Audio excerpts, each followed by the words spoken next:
Ludwig van Beethoven, a name that resonates through the halls of history, stands as a testament to the indomitable power of the human spirit. Born in Bonn, Germany in 1770, his early life was marked by the harsh tutelage of his father, a court musician who dreamed of molding his son into the next Mozart. The young Ludwig was a prodigious talent, his fingers dancing across the piano keys with a fire that hinted at the genius to come. He was a child of the Enlightenment, a period of intellectual and artistic ferment that would shape his worldview. His early compositions, while showing the influence of Haydn and Mozart, already contained the seeds of the revolutionary style that would become his hallmark. He moved to Vienna, the musical capital of the world, in his early 20s, a city teeming with ambition and artistic rivalry. Here, he quickly gained a reputation as a virtuoso pianist, his improvisations leaving audiences spellbound. His concerts were legendary, not just for their technical brilliance, but for the raw emotion he poured into his playing. He was a man of intense passions, his moods as volatile as the music he created. His personal life was often tumultuous, marked by unrequited love and a growing sense of isolation. He fell in love with noble women who were beyond his social reach, their rejections fueling the angst and longing that permeates so much of his work. Then, fate dealt its cruelest blow. In his late 20s, Beethoven began to lose his hearing, a composer's worst nightmare. The first signs were subtle, a faint ringing in his ears, a difficulty in distinguishing high notes. He tried to hide his condition, fearing it would ruin his career. He wrote of his despair in the famous Heiligenstadt Testament, a letter to his brothers that was never sent. In it, he confessed his suicidal thoughts, his anguish at the injustice of a musician going deaf. He described his torment, the frustration of not being able to hear the very sounds he was creating in his mind. But it was in this crucible of suffering that Beethoven's true genius was forged. He refused to be silenced, to let his deafness define him. He famously declared, "I will seize fate by the throat. It shall certainly not crush me completely."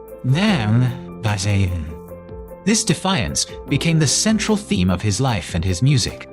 He retreated from public performance, his deafness making it impossible to interact with other musicians. He became a recluse, a solitary figure hunched over his desk, the music roaring in his head.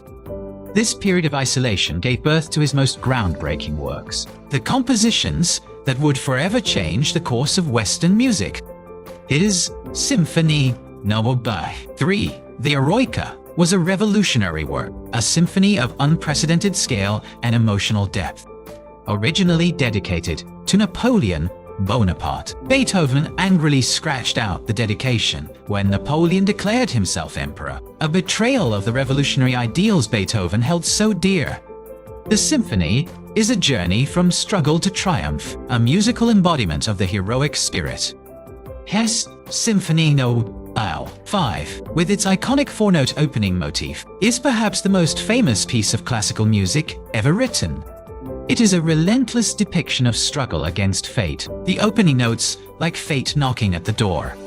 The symphony moves from darkness to light, from the turmoil of the first movement to the blazing C major finale, a triumphant affirmation of the human will. His Symphony No. 6, the Pastoral, reveals a different side of his personality, his deep love of nature. It is a gentle, lyrical work, a musical depiction of a day in the countryside, complete with birdsong, a babbling brook, and a violent thunderstorm. His piano sonatas, especially the later ones, are intensely personal and introspective works. The Moonlight Sonata, with its hauntingly beautiful first movement, is a study in melancholy and longing. The Appassionata Sonata is a whirlwind of passion and fury, a musical tempest that pushes the boundaries of the piano. The Hammer-Clavier Sonata is a monumental work, a testament to his intellectual and musical power, a piece so demanding that it was considered unplayable for years after his death. His only opera, Fidelio, is a story of love, sacrifice, and liberation, a powerful testament to his belief in freedom and justice. The opera's Prisoner's Chorus is a moving and unforgettable moment, a hymn to hope sung by political prisoners emerging from their dungeons into the light. He wrote on the score, "From the heart, may it go to the heart, Iwane au Gangshi." And then there is his final masterpiece, the Symphony No. 9, the Choral Symphony. By the time he composed it, he was completely deaf. He could not hear a single note of the music he was writing, yet he created a work of breathtaking beauty and power. The symphony's final movement, a setting of Schiller's Ode to Joy, is a universal anthem of brotherhood and peace, a vision of a world where all men are brothers. The premiere of the Ninth Symphony was a legendary event. They were waving their handkerchiefs and hats, their faces streaked with tears, a silent ovation for the deaf composer who had given them a glimpse of the divine. Beethoven's music is a reflection of his life, a journey from darkness to light, from despair to hope. It is the music of a man who stared into the abyss and refused to blink. He took the classical forms of Haydn and Mozart and expanded them, infused them with a new level of emotional intensity and personal expression. He was a bridge between the classical and romantic eras, a towering figure who cast a long shadow over the composers who followed him. His influence can be heard in the music of Brahms, Wagner, and Mahler, and his legacy continues to inspire musicians and audiences to this day.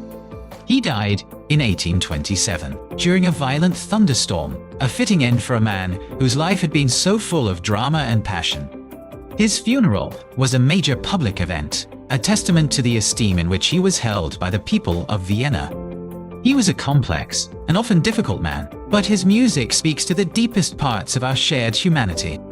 It is a reminder that even in the face of adversity, the human spirit can soar. Ludwig van Beethoven, the composer who defied fate, remains a symbol of artistic courage and the enduring power of music to transcend suffering and inspire hope. His story is a powerful reminder that the greatest art is often born from the greatest pain. He was a true revolutionary, not just in music, but in the way he lived his life, a life dedicated to the pursuit of artistic truth, a life that continues to inspire us to this day.